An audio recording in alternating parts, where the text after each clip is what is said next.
विद्यापीठ जो अध्यापक है, लगभग सारे अध्यापक हैं, और भी कोई किसी विभाग में और भी जॉब लगे हैं। आज लगभग 2 वर्ष हो गए इस लाइब्रेरी को संचालित होते हैं, और मुझे भी सौभाग्य मिला था इसका जो शुभारंभ हुआ था। इसमें क्या लालकोट में 17 में शुरुआत करने के बाद में 90% जो लाइब्रेरी चली, जहाँ भी लगभग अवसर मिला है मुझे जाने का। अभी गुरुजी और सभी वक्ताओं ने आप लोगों को बहुत कुछ बताया, और इनसे ज्यादा ज्ञान मेरे अंदर नहीं है। जो इन्होंने बता दिया, आप अपने जीवन में उसमें से अगर आधा भी आप ग्रहण करते हो तो जीवन आसान हो सकता है। आपके जीवन में सफल होने की संभावनाएं बहुत ज्यादा होगी।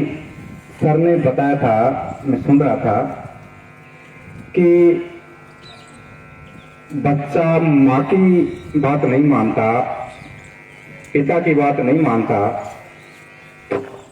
और अपने मित्र की बात जरूर सुनता है। और मैं अक्सर कहीं भी जाता हूं, जहां मुझे अवसर मिलता है, मैं ये बात जरूर बोलता हूं कि आपके जीवन में सबसे बड़ा जो बदलाव आता है वो आपकी मित्र मंडली का आता है। आपकी समृद्धि कैसी है उसका आता है। आप ज्यादा मित्र मत रखो, आपके जीवन में 1 या 2 मित्र रख लो, लेकिन अच्छे मित्र रखो। मैं नहीं कहता दोस्ती मत करो, यारी मत रखो, मित्रता रखो, दोस्ती करो, बेशक करो, लेकिन कोशिश करना कि आपसे ज्यादा इंटेलिजेंट आपका मित्र हो। और मैं ये भी नहीं कहता कि आपसे कमजोर को मित्र मत रखो। अभी पिछली वैकेंसी में एक ही साथ मेरी लाइब्रेरी में 4 लड़कों का सिलेक्शन हुआ था। चारों क्लासमेट थे, चारों रूममेट थे, चारों में से एक बहुत कमजोर था, लेकिन चारों का एक साथ सिलेक्शन हो गया। और उनका वही फर्क पड़ा कि वो सोसाइटी लाइब्रेरी आते थे, लाइब्रेरी से रूम पे जाते थे, खाना बनाते थे और कुछ काम करते थे, तो वो बस ओनली जो टॉपिक अपना रहता था उसी से संबंधित चर्चा होती थी। और मैं अक्सर कहता हूं कि प्रैक्टिकल तौर पे जो चीजें याद रहती है वो ज्यादा लंबे समय तक चलती है। इसलिए ग्रुप डिस्कशन जब करते हो, आप किसी टॉपिक को पढ़ लो, बाहर निकले तो इधर उधर की बातें करने से अच्छा उस टॉपिक पे 2-5 सवाल कर लो। आप लिख के जो पढ़ाई करोगे उससे ज्यादा लंबे समय तक वो चीजें आपको याद रहेगी। वैसे आज का सबसे बड़ा नुकसान ये रहता है कि ऑनलाइन पढ़ते हैं। मैं तो मानता हूँ ऑनलाइन से बढ़िया तो ऑफलाइन होती है, और ऑफलाइन से ज्यादा फायदेमंद आप ग्रुप डिस्कशन करोगे वो और भी ज्यादा, उससे ज्यादा फायदेमंद होता है। इसलिए ऑनलाइन की जगह आप ऑफलाइन पढ़ने की कोशिश किया करो, किताबें पढ़ा करो। जैसे सारे दिन क्या फोन में लगे रहते हैं, फोन में एक चीज खोल ली, आप कोई भी यूट्यूब पे कोई से भी सर का आप क्लास ले रहे हो, उसके बाद में आपने कोई दूसरा प्लेटफॉर्म खोल लिया, सोशल मीडिया जैसी चीज, घंटा भर निकल गया, 2 घंटे निकल गया। और गुरु जी ने एक चीज बताई थी कि कड़ी मेहनत और संघर्ष से सफलता मिलती है, बिना संघर्ष से कुछ भी प्राप्त नहीं होता। और एक चीज तो बिल्कुल आप भूल जाना, किस्मत कुछ भी नहीं होती मेहनत के बिना। कई बार कहते हैं मेरी किस्मत खराब थी। एक उम्र जो होती है 30-35 साल तक, किस्मत किसी काम की नहीं होती जब तक आप मेहनत नहीं करोगे। एक आश्वासन जो बेचारे असफल हो जाते हैं उनको सांत्वना देते हैं, आपकी किस्मत में नहीं था, इतना ही होता है। नहीं, आपने देखा होगा किस्मत के तुक्के लगते नहीं है इस उम्र में।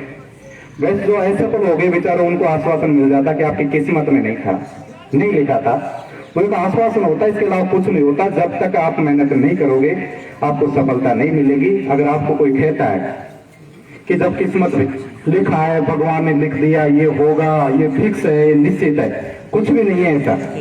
ये माइंड में से निकाल देना। किसी के बेटी है तो क्या पता भगवान ने लिख दिया मैं तो नौकरी लगेंगे, मैं तो फिक्स बैठी है, किसी बाबा जी ने कह दिया है, किसी महाराज जी ने कह दिया, फिर तो जिसमें किस्मत में नौकरी लिखी है आपके घर बैठे नौकरी मिल जाएगी। नहीं मिलेगी नौकरी। भाई साहब का उदाहरण देख लो, इनका उदाहरण देख लो। चलो इनके तो भाई रामतीर्थ तो हमारे क्लासमेट है, ज्यादा एज नहीं है, पर आप 2 उदाहरण आपके सामने देख लो। अगर ये हाथ धो के पीछे नहीं पड़े रहते, मेहनत नहीं करते और ये सोच लेते कि हमारी किस्मत में नहीं है, तो बताओ मिलते क्या इनको। इसलिए किस्मत को कभी मत कोसो, आप अपने मेहनत पे विश्वास रखो कि हाँ मुझे विश्वास है। और अभी जैसे गुरुजी ने जो चिड़िया का उदाहरण दिया था, मैं तो हमारा ही उदाहरण दे दूं। जब ERCP पे जब बोलने लगे थे आज से 4 साल पहले, हमें बेवकूफ कहते थे। और मैं तो इसमें क्या 17 में अभी सरपंच साहब में बैठे बैठे बात कर रहे थे, जैसे पिंटो की और सहना परिवार के जो है जो लाइब्रेरी चला रहे थे, मैं तो बाहर कहीं जाता हूं तो इनके परिवार का उदाहरण देता हूं कि ऐसा परिवार ही नहीं देखा मैंने। आज भी कम से कम 100 लोगों का परिवार होगा, तो कभी इनके कोई वीडियो देखता हूं, कभी घर जाता हूं तो पूरा परिवार एक जगह बैठता है। ऐसे परिवार बहुत कम मिलते हैं, ऐसे एक जगह जो बैठते हैं। तो ये तो प्रेरणा देने वाला परिवार है। पहली बात तो ये परिवार ही प्रेरणा देता है। तो इसमें पढ़ने वाले और इसमें रहने वाले जो लाइब्रेरी चला रहे हैं और भी छात्र है और भी जो लोग है, वो कैसे होंगे, कैसे संस्कार इस परिवार के होंगे, तो दूसरा भी आंकलन लगा सकता है। मैं 17 में लाइब्रेरी डाला, जब ये मजाक बनाई थी लालसोट के अंदर फर्स्ट लाइब्रेरी थी कि लालसोट में क्या लाइब्रेरी चलेगी। आज श्यामपुरा में 2 लाइब्रेरी 3 लाइब्रेरी चल रही है। 17 में लालसोट एक विधानसभा एक बड़ी सिटी है, वहां जब शुरू की उस टाइम पे मजाक बनाया था कि लालसोट में लाइब्रेरी चलेगी क्या, और शायद ही आज लालसोट के अंदर तो 100 लाइब्रेरी होगी लगभग। तो उस टाइम पे हमारी ये सोच थी कि जयपुर जैसी जगह पे जाके जो गरीब घर के जो बच्चे पढ़ाई नहीं कर सकते, और आज के कंपटीशन के दौर में जो माहौल उन लोगों को मिलना चाहिए, क्योंकि माहौल के बिना जीवन में आप बदलाव नहीं ला सकते। एक जीवन में बदलाव लाने के लिए एक माहौल बहुत जरूरी होता है। इसलिए मैं अक्सर कहता हूं कि आप किताबें मत पढ़ो, आसपास के माहौल को भी पढ़ो, समाज को भी पढ़ो, इस दुनिया को भी पढ़ो। मैं मेरे जीवन की बात बताता हूं कि मैं जब पढ़ता था तो उस टाइम पे हमारे रामरूप जी बैरवा थे, मैथ के टीचर थे, और मैं उनका शिष्य था और शायद वो धूलचंद था। हम मैथ की कॉपी चेक करते थे और स्टूडेंट जो टॉपर रहते थे 10 में से 8 नंबर 9 नंबर ले आते थे, 10 लाते थे, उनको मैथ के चेकर्स बनाते थे। 10 से 8 लड़के हमें देते, उनकी कॉपी हम चेक करते थे। क्लास मॉनिटर रात क्लास के अच्छे टॉपर बच्चे भी रहे हम, उनकी कॉपियां हम चेक करते थे। जॉब भी लगे, जॉब के बाद में आज और बंद, जॉब का दुर्भाग्य रहा कि मैं नहीं कर पाया, मेरे घर वालों की इच्छा नहीं थी। लेकिन एक समय ऐसा सामने आया कि जितना मैंने किताबों से पढ़ा उतना इस समाज से, इस सोसाइटी से और इस दुनिया से पढ़ा है। तो सारी चीजें आप लोगों को गुरुजी बता रहे थे कि सिटी में जाने के बाद में कि किताबों में ही सब कुछ है, लेकिन जो संस्कार और जो चीजें आपको गांव में, समाज में, परिवार में जो मिल जाएगी, वो ना तो आपको किसी स्कूल में मिलेगी ना किसी यूनिवर्सिटी में मिलेगी। इसलिए आप शिक्षा के साथ साथ संस्कार जरूर सीखो। अगर आप में संस्कार नहीं रहे तो आपकी शिक्षा किसी काम की नहीं है। इसलिए शिक्षा के साथ साथ संस्कार होना एक जीवन में बहुत जरूरी है। कोई सोचे कि मैं शिक्षा ग्रहण करके ही समाज में एक वो हासिल कर सकता हूं, इसलिए कभी भी ऐसा कोई समय आए बात करने का, कई बार मैं देखता हूं, बुरा मत मानना, कई नौकरी करने वाले अच्छे पद पे बैठे, लेकिन जब उनसे बात करते हैं ना, तब हमें भी डर लगता है कि आदमी अपन को क्या बोल दे सामने वाले को। पढ़ के नौकरी लग गया, आज सरकारी जॉब एक ऐसा हो गया कि आप कुछ भी कर लो, सरकारी नौकरी लगने के बाद में आपके सारे पाप धुल जाते कि ये तो दूध का धुला हुआ है। गलत थोड़ी कह रहा हूं। आपके समाज में जब तक जॉब नहीं लग रहे हैं, आपके समाज के, सोसाइटी के रिश्तेदार परिवारों में कहेंगे वो पढ़ता ही नहीं है, भगवान जाने उसका ध्यान ही नहीं है, क्या पता है क्या करता है, राम जाने या वो जाने। आप कैसे भी नौकरी लग गई तो समाज में, सोसाइटी में आपकी इज्जत और आपके घर वाले और आपके परिवार रिश्तेदार, अरे वो तो कुछ नहीं, वो हमें पता था पहले कि लगेगा, और वो पढ़ता था। कैसे भी लगे, कैसे भी चाहे आपका तुक्का लगा कर आपने मेहनत की, कुछ भी किया हो, लेकिन आप लगने के बाद में आपकी रेस्पेक्ट आपकी समाज में अलग हो जाती है। और ये भी आप लोगों को पता है, पढ़े लिखे को सबको पता, मैं अभी सरपंच साहब को बता रहा था कि आबादी की 2 या 3% नौकरियां हैं, उनमें से कौन हासिल करता है, जो ज्यादा मेहनत करेगा उन्हीं को मिलेगी, वो फिक्स है। नौकरियों के पद नहीं बढ़ेंगे, पद बढ़ेंगे तो आबादी बढ़ेगी, इसलिए 3 से ऊपर 4% नौकरियां नहीं हो सकती, ये सत्य है। परसों के एतवार में पढ़ रहा था कि देश में जो बेरोजगारी है उसको 80% कवर करती है खेती। आज वो चीजें अपने पास नहीं रही, पानी नहीं रहा, खेती नहीं रही, तो अधिकतर जो ऑप्शन ढूंढते हैं कि सरकारी नौकरी में स्थायी एक सारी चीजें हो जाती है। एक ये नहीं होता कि इस महीने कितना कलेक्शन होगा, इस महीने कितना होगा, फिक्स सैलरी हो जाती है, इसलिए जीवन आसान हो जाता। और मैं ये भी कहता हूं कि नौकरी नहीं भी मिले तो जरूर नहीं कि आप लोगों का जीवन खत्म है। हाँ, ये जरूर कहूंगा कि शिक्षा नहीं है तो जीवन खत्म है। शिक्षा और संस्कार 2 चीजें आपके जीवन में होना जरूरी है, जरूर ग्रहण करना। जितनी कोशिश है उतनी शिक्षा और संस्कार ग्रहण कर लेना। नौकरी नहीं भी लगोगे तो आपका जीवन आसान हो जाएगा, इसलिए शिक्षा ग्रहण करने में कभी भी लापरवाही मत करना और संस्कार ग्रहण करने में भी लापरवाही मत करना जिंदगी में। इसलिए अपने माँ बाप से, दादा दादी, परिवार के बुजुर्ग जो सदस्य है उनके साथ बैठ के कभी उनसे सीखा करो। वो बहुत पुरानी कहानी जब बताते हैं ना तो अपन कहते रहे ये बैठ के डोकरा है, डोकरी का पता काय करे भगवान जाने, लेकिन वो जो कहते हैं वास्तव में उनके जीवन में कई गुजरी हुई बातें बताते, बहुत अच्छी, और जीवन में जो खुद के गुजरा है ना वो चीजें बताते हैं। और मैं अक्सर कोशिश करता हूं कि मेरी लाइफ में जो गुजरा है वो दूसरे के सामने बताने की कोशिश करूं, क्योंकि इस छोटी सी उम्र में काफी ठोकरें खाई है। इसलिए कोई मित्र अभी जो सोशल मीडिया पे कई बार लिखते हैं, मैं कई बार कमेंट कर देता हूं, खेता भी हूं मैं कि इन चीजों में कुछ नहीं रखा। सोशल मीडिया जैसी चीजें, आज अभी हम आ रहे थे तो धोली खेल के 5 गाड़ियों से जा रहा था, एक भाई ने बगल में गाड़ी उतार के वहीं गिर गया।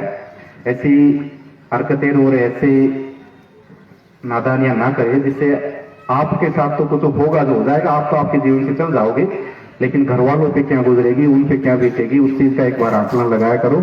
आपकी छोटी सी गलती, आपका छोटा सा गलत कदम घर वालों को और परिवार रिश्तेदार को जिंदगी भर नीचे दिखाता है। इसलिए ऐसा कोई कदम आप आपकी जिंदगी में मत उठाओ। आप बेशक आपके घर वाले ये जरूर कहेंगे कि बेटा आप कुछ कर ले, आपका जीवन सुधर जाएगा।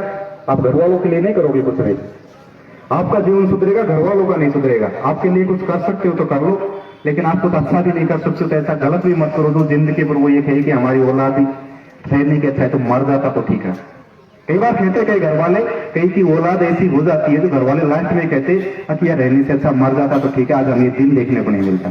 अगर आपके घर वाले एक बार भी उनके मुंह से चीज निकल गई तो आपका होना ना होना बेकार है। इसलिए ऐसी औलाद कभी मत बना जो आपके घर वालों के शपथ कहना पड़े। इसी के साथ जो बालाजी लाइब्रेरी है उन्होंने जो सुविधा आप लोगों को यहाँ उपलब्ध कराई, श्यामपुरा जैसे छोटे से कस्बे में 3 लाइब्रेरी है, तो मैं बहुत बहुत धन्यवाद देना चाहता हूँ लाइब्रेरी, बालाजी लाइब्रेरी परिवार का, कि आपने छोटे से कस्बे में जो सुविधा दी उससे जो माहौल यहाँ मिला, यहाँ के जो स्टूडेंट जो तैयारी कर रहे हैं, आप ऐसे माहौल में यहाँ अच्छे से अपना समय निकाल सकते हो, आपकी शिक्षा ग्रहण कर सकते हो और इसका फायदा आप लोगों को लेना चाहिए।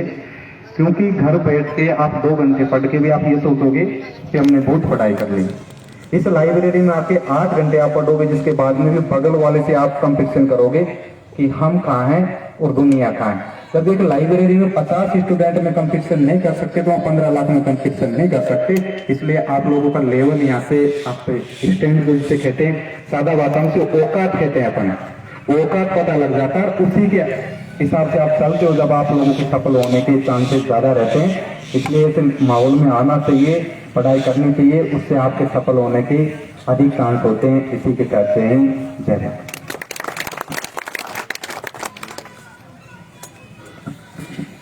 बहुत बहुत धन्यवाद चंद्रजी जी नौटन जी, आपने विस्तृत से इस लाइब्रेरी को अपना सजेशन पेश किया। आपने जीवन की हर परिस्थिति से लड़ने के लिए कैसे सफल होना है उस बारे में आपने विस्तृत से बताया और आपने बालाजी लाइब्रेरी को आशीर्वाद प्रदान किया। आपने कुछ विलंब से आने वाले भाई अमर सिंह गुजर, भद्रा जी और केसी बैपलाउट, आप आगे आए। आपका भी लाइब्रेरी परिवार की ओर से स्वागत सम्मान है। ये लाइब्रेरी परिवार की हार्दिक इच्छा है कि आप तीनों भी आगे आए और लाइब्रेरी परिवार के सदस्य उनका माल्यार्पण कर स्वागत करें।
इसी बीच बालाजी लाइब्रेरी परिवार को कुछ पारितोषिक आर्थिक संबल प्रदान हुआ है। 1100 रुपये हरनारायण जी सरपंच प्रतिनिधि साहब, 1100 रुपये मीठालाल जी सहना, 1100 रुपये बद्रीलाल जी बारवाल। आप सभी का बालाजी लाइब्रेरी परिवार हार्दिक अभिनंदन स्वागत करती है।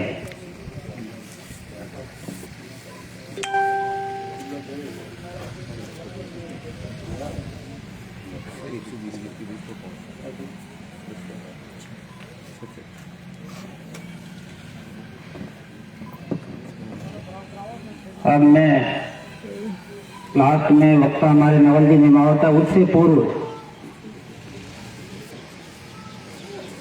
आर्थिक संबल के रूप में 500 रुपये रामसाई जी पूर्व सरपंच। आपका भी बालाजी लाइब्रेरी परिवार हार्दिक अभिनंदन एवं स्वागत करते हैं।